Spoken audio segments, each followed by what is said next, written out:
Chad, here is the bike rack. Hope the light in here is, well, it could be worse. But essentially, it's just two L-shaped ends with cross braces. That's really my entire theory right there. You kind of come in here, you can see it's, I just did 2x8s, I believe, on the ends.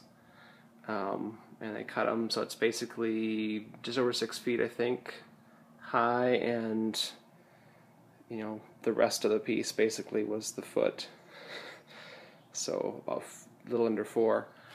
I think maybe it's 6.5 and 3.5, something like that. Then I had a 2x4 that I cut in half to do the kind of the angle brace there. I just held everything together.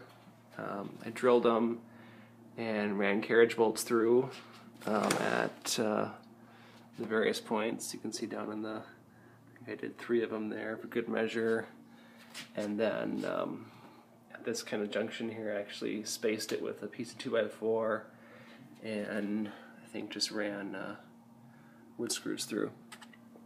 So yeah, other than let's say the carriage bolts at the joints there, everything else is just nailed together with like 2.5-inch wood screws.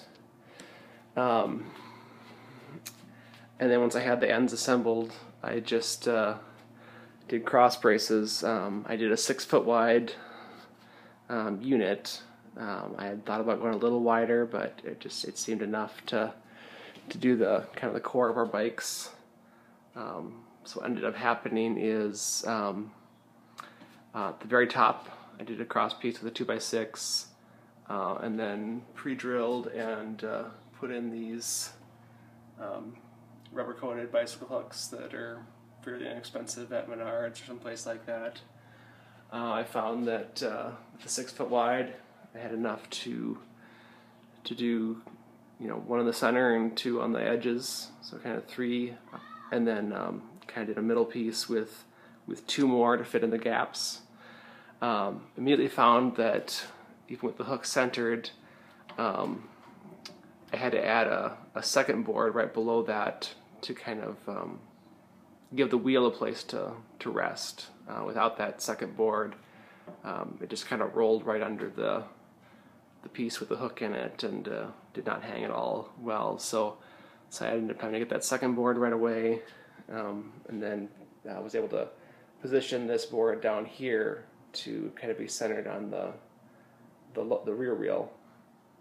And then similar with, say, it kind of chose the position of this in-between board for shorter bikes.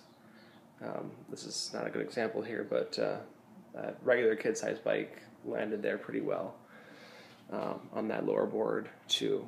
So, and then I did find I needed to put a cross brace here on the bottom as well, just to give it that extra stability, as well as on the back. So probably were more efficient ways to do it, more elegant ways, but I just kept adding lumber until it stopped wiggling.